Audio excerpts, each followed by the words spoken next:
Yes, the Bible does give the day when everything starts. Not the year, but the day. I don't know how we've missed it. This is Off the Cuff, and I'm Steve from TorahFamily.org. Let's talk about it. Okay, let's cut to the chase. So, what day is it, and what set of verses describes this should be the day to watch in comparison to all other biblical possibilities? How does it harmonize with the rest of Scripture and the very words of Yeshua himself? Let's get into it. It's the 10th day of the 10th month. Now, I've covered this day before, as it's one of the 4 fasts that gets turned to a feast. We'll cover more on that in a moment. But why this day? Okay, here it is. Ezekiel 24, starting in verse 1. In the 9th year, in the 10th month, on the 10th day of the month, the word of Yahweh came to me. Son of man, write down the name of this day, this very day. The king of Babylon has laid siege to Jerusalem this very day. So 3 times Yahweh confirms this day as something important. Verse 3. And utter a parable to the rebellious house, and say to them, Thus says the Lord Yahweh. Now remember, the book of Ezekiel was written after the Babylonian invasion. In fact, it was written in Babylon during the 70-year banishment. Thus, the reference to this being the same day Babylon laid siege to Jerusalem. Here, in the rest of verse 3, Yahweh gives that parable, and it goes through verse 13. For the sake of time, I'm asking you to please read the parable for yourself. It's a parable of great devastation. But look how he concludes the parable in verse 14. I am Yahweh. I have spoken. It shall come to pass. I will do it. I will not go back. I will not spare. I will not relent. According to your ways and your deeds, you will be judged, declares Lord Yahweh. So, Yahweh first tells Ezekiel to take special note of this day 3 times. This very day, the 10th day of the 10th month, the day Babylon began surrounding Jerusalem. He then gives a devastating parable and says it's going to come again. How many times have we read right over this? Yahweh said to mark that day, that very day, and then declares what's coming on that very day.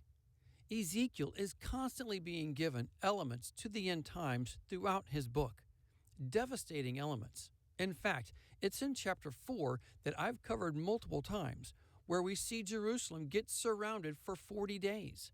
And that prophecy includes judgment falling on the northern kingdom just the same.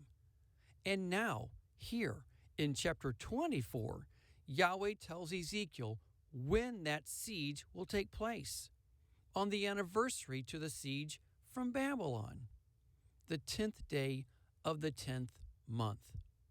Yahweh is showing Ezekiel what he declared through Isaiah. He makes known the end from the beginning, from ancient times, what is still to come. Though it may not be identical, history is cyclical, and it's obvious Yahweh is telling Ezekiel it will start again on this very day. This is the very siege Yeshua is talking about when he said in Luke 21, When you see Jerusalem being surrounded by armies, you will know that its desolation is near. And Ezekiel is being told what day it starts on. That siege is what kicks off the first 5 seals, the 4 horsemen. People don't realize, but it's also Ezekiel who first prophesies all the devastation of the 4 horsemen as given in Revelation. Ezekiel 5:17 and 14:21 directly parallels what's given in Revelation 6:8. Revelation is only confirming what's already been decreed from the prophets. These are first brought up in Ezekiel chapter 5, right after we see chapter 4 discussing the 40-day siege on Jerusalem that Yeshua references. The timing is all there. And these 4 plagues all start at the same time. As we've discussed in multiple other teachings, though the seals have been broken, they've been delayed from happening. This is seen in Revelation chapter 10. We see Yeshua, the Lion of Judah, holding the now opened scroll, declaring there will be no more delay, showing the events from the broken seals of the scroll has been delayed. But again, the seals are first prophesied in Ezekiel. And it's Ezekiel 4 that Yeshua is directly referencing when he says it all starts with Jerusalem getting surrounded. The event that Yahweh tells Ezekiel will happen in correlation with the Babylonian invasion, the 10th day of the 10th month. And yes, the people of Yahweh will know it's coming, as given in these verses here. Yahweh's people won't be caught off guard when it all goes down. They will know.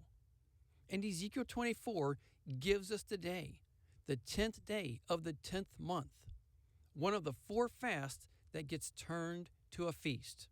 Now, as I've noted in other teachings, these 4 fasts are directly referencing the key dates related to the Babylonian invasion at the first destruction of the temple, seen on this timeline with several details to that destruction. I've discussed the 10th day of the 10th month before in multiple other teachings. I'll link those below.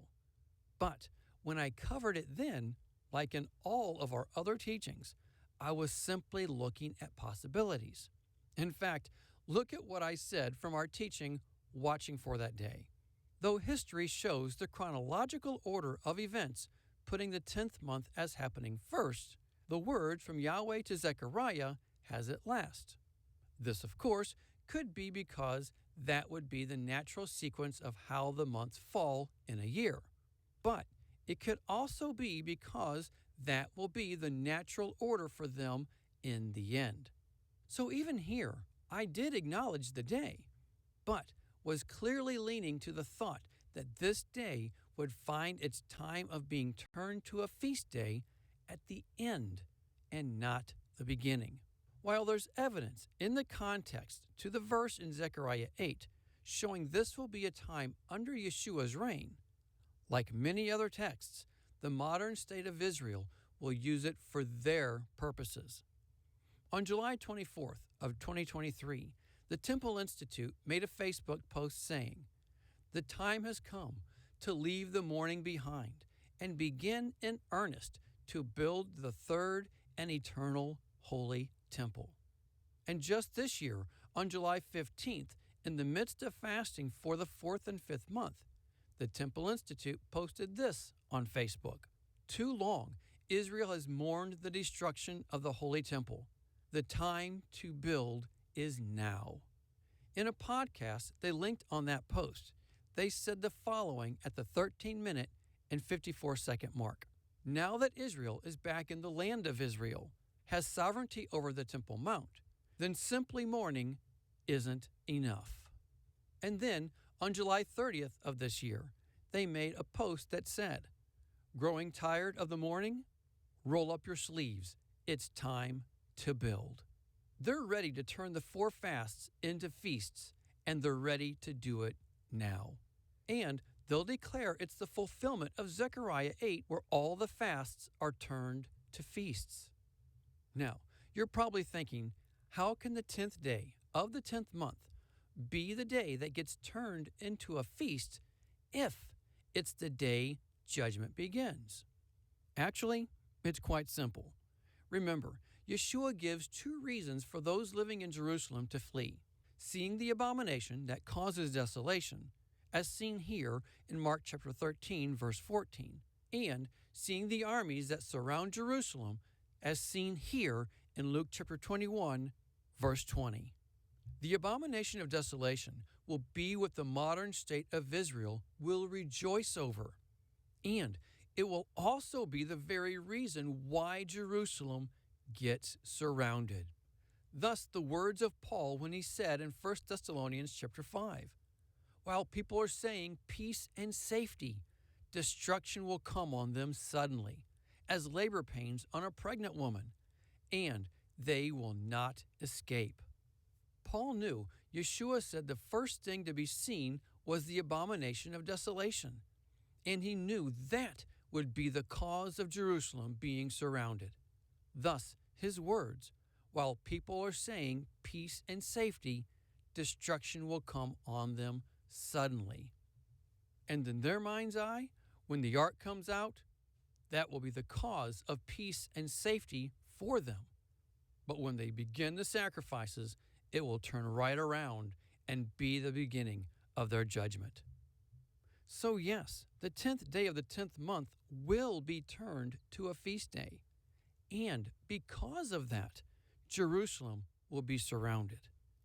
The abomination of desolation will be the reason the armies surround Jerusalem.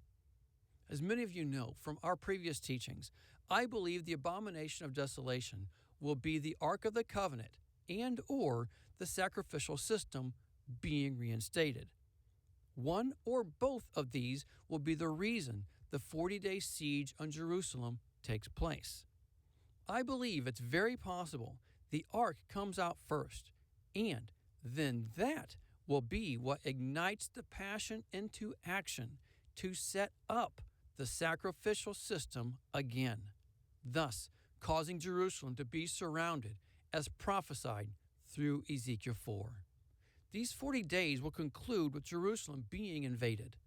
That invasion will be a time of absolute devastation, but it will also be mirrored around the world on the northern kingdom just the same. Regarding the 10th day of the 10th month, when it all starts, there are two other biblical dates closely leading up to it, that being the 24th day of the 9th month and the first day of the 10th month. The 24th day of the 9th month is the day Haggai says we are blessed. 7 days after that, we land on the first day of the 10th month, the day the mountaintops started being visible after the flood. Obviously, the 24th day of the 9th month is prophetically significant. We discussed this day in detail in our teaching, The End Times According to Haggai. Will we see something in the physical, or could this be something that only happens in the spiritual realm? I don't know. And though seeing the mountains for the first time after the flood on the first day of the 10th month may not seem very significant, it's still a biblical date Yahweh made sure we knew about. And with it being 10 days before the day we're watching, I can't help but think of the 10 virgins, or the 10 days the Church of Smyrna is warned about. So, could we see something happen on either of these two dates leading up to the 10th day of the 10th month? I don't know. But just as Noah received a 7-day warning, deep in my heart, I'm hoping we get something like that as well. Up to this point, I've leaned to the thought that the seals begin at the end of the 40-day siege on Jerusalem. However, I'm currently seeing the seals happening during the 40-day siege. It's in Ezekiel 4 where we see this siege as a warning to the house of Israel, the northern kingdom that spread all over the world. When we see this warning happen, it's saying those 40 days will be a time of intense trouble and persecution, not only for Jerusalem, but also for believers around the world. It's the sign, possibly starting off slow, but increasingly getting harder with each passing day. Or it could be everything, everywhere, all at once, starting immediately on the 10th day of the 10th month. One thing will be for sure. The time of warning people will be over. The time of judgment will then begin, and there will be no escaping it. If this is the case, I'm really praying for a warning of some kind. Thus, the first 5 seals could actually be happening during these 40 days. 40 days of intense persecution on the church, even resulting in martyrdom, as shown in the 5th seal. And then the resurrection takes place at the end of the 40 days. Like Yeshua said, he'd raise up his followers on the last day. Could he have been actually referencing the end of the 40-day siege as prophesied by Ezekiel? I mean, we already know he referenced the 40-day siege to be what starts it all off. The last day resurrection could easily be a direct reference to the last day of that very siege. So, the first 5 seals take place during the 40 days, with the last day bringing the 6th seal. This would also include the destruction of Babylon. Now, though the resurrection would take place, I believe the marriage of the Lamb would still happen on Shavuot. As many of you know, up to this point, I've leaned very heavily to the thought that the resurrection, what many call the rapture, would most likely take place at the time of Shavuot, that being Pentecost. And I still believe Shavuot will be the day of the new covenant, just like it was with the covenant under Moses. Likewise, with Yeshua, the prophet likened unto Moses, the new covenant will be at Shavuot as well. However, just as Yahweh delivered his people from Egypt first and then led them to the mountain for the wedding covenant, there's reason to believe the resurrection could happen before the day of the wedding just the same. We already know our salvation came through Yeshua at Passover, just like it did in Egypt.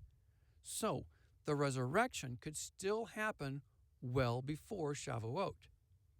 An interesting element to this timing of the 10th day of the 10th month is how it actually ties with some other things Yeshua said.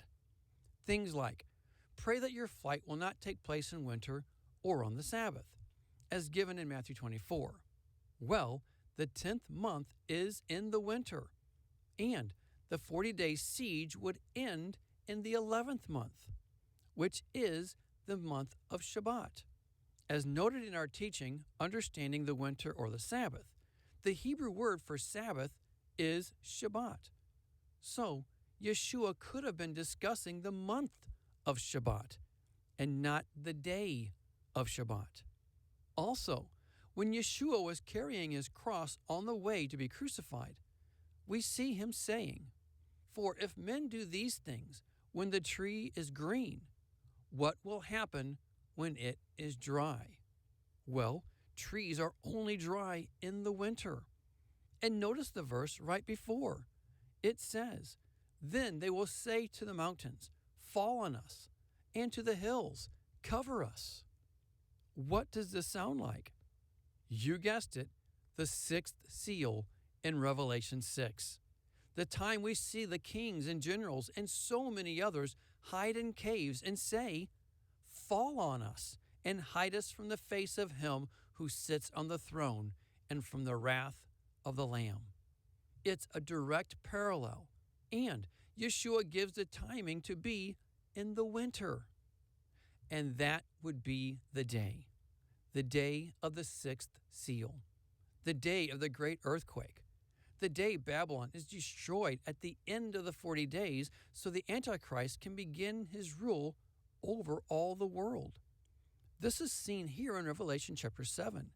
We see it's Yahweh himself who puts it into the hearts of the beast and the 10 kings to destroy Babylon the harlot. And so the Antichrist will begin his rule with Babylon out of the way.